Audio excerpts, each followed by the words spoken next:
عمل چاہے رسول اللہ نے ایک دفعہ کیا وہ ساری زندگی کیا جا سکتا ہے، لیکن اس کا انداز اور اس کا عدد اور اس کا وقت بھی وہی ہوگا جو رسول اللہ نے بتلایا۔ رسول اللہ نے 4 رکعتیں پڑھی ہیں، بندہ فجر میں 4 پڑھنا شروع کر دے، مانی جائے گی وہ نماز؟ مانی جائے گی؟ شاید اس کی پہلی 2 بھی قبول نہ کی جائیں کہ اس نے 2 کی جگہ 4 پڑھی۔ 3 صحابی آئے ہیں، ماں عائشہ سے رسول اللہ کی زندگی کے احوال پوچھ رہے ہیں، کیسی عبادت تھی، کیسے روزے ہیں، کیسا معمولات ہے۔ ماں عائشہ بتاتی چلی گئی، واپسی پہ جاتے وہ کہتے آپس میں گفتگو بھی کی، رسول اللہ صلی اللہ علیہ وسلم کے تو اگلے پچھلے سارے معاف ہیں، آپ اتنی عبادت کرتے ہیں تو میں تو پوری رات قیام کیا کروں گا، جب تک اب زندہ ہوں ہر روز رات کو قیام کروں۔ دوسرے نے کہا جب تک میں زندہ ہوں ہر روز روزہ رکھوں گا۔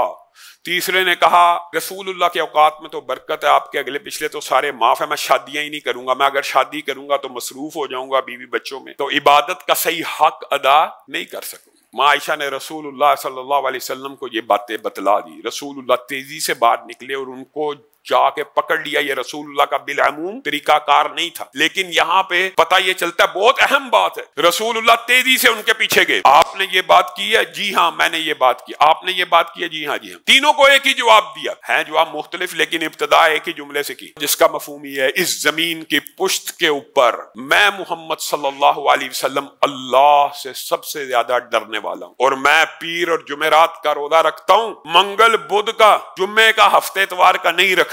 تو کہتا ہے میں ہر روز روزہ رکھوں گا ساری زندگی، میں اللہ سے سب سے زیادہ ڈرنے والا ہوں، میں رات کو سوتا بھی ہوں اور قیام بھی کرتا ہوں۔ تو کہتا ہے میں پوری رات کھڑا رہوں گا ساری زندگی، میں اللہ سے سب سے زیادہ ڈرنے والا ہوں، میں نے شادیاں بھی کی ہیں۔ تو کہتا ہے میں شادی نہیں کروں گا۔ تینوں کو یہ باتیں سمجھانے کے بعد کیا کہا بتائیے؟ آپ نے یہاں پہ خود فرق کر لینا۔ یہ جو صحابہ آئے تھے یہ عام امتی ہیں کہ اصحاب رسول ہیں؟ ان کے اخلاص میں یا حسن نیت میں یا عمل کرنے میں کوئی کسی بھی قسم کا اندیشہ ہو سکتا ہے کہ غیر مخلص تھے، حسن نیت نہیں تھی، اخلاص نہیں تھا؟ اور پھر اس سے بھی بڑی میں آپ کو بات بتلاؤں، کیا رسول اللہ سے نفلی روزہ رکھنا ثابت نہیں ہے؟ ثابت ہے نا، ہمارا یہ عقیدہ ہے ایک دفعہ جو رسول اللہ عمل کریں اس کے اوپر مداومت ہو سکتی ہے، لیکن یہاں پہ رسول اللہ ایک عجیب تنبیہ کر رہے ہیں۔ قیام رسول اللہ کی سنت ہے نا، یعنی یہ وہ عمل ہے جو مسنون ہے، جن کا اصل ثابت ہے، وہ عمل صحابہ نے بڑا چڑھا کے مبالغے کے ساتھ کرنا چاہا، تو رسول اللہ نے ایک جملہ کہا، فمن راغب عن سنتی، سنت کو آپ نے کچھ بھی نہیں سمجھا،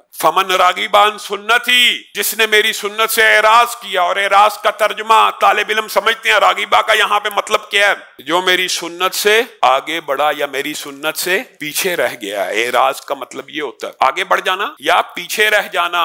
2 نے آگے بڑھنے کی کوشش کی، ایک نے پیچھے رہنے کی کوشش کی، اور صحابہ کو رسول اللہ نے کہا اگر تم نے یہ کام کیا تو تم میری امت ہی میں سے نہیں ہو۔ عمل نیک تھا کہ نہیں؟ عمل سنت سے ثابت تھا یا نہیں؟ انہی اعمال کو اختیار کرنے کی کوشش کی تھی کہ نہیں؟ اور اسی لیے حضرت علی نے اور عبداللہ ابن مسعود نے یہ کہا تھا، جو بندہ رسول اللہ کے عدد کے اوپر، رسول اللہ کی عبادت کے اوپر، رسول اللہ کے دین کے اوپر مطمئن نہ ہو، وہ خانہ کعبہ میں آ کے رہے، خانہ کعبہ میں زمزم کے ساتھ وضو کرے اور ہر روز کا روزہ رکھے اور پوری رات کا قیام کرے اور پوری زندگی خانہ کعبہ میں ایسی ہی گزر جائے۔ کیسے؟ وضو بھی کر رہا ہے تو زمزم سے کر رہا ہے، اور عبادت بھی کر رہا ہے، ہر روز کا روزہ رکھا ہوا ہے اور پوری رات کا قیام کر رہا ہے۔ حضرت علی نے کہا اس کا ایک روزہ بھی قبول نہیں ہے اور ایک بھی قیام قبول نہیں ہے۔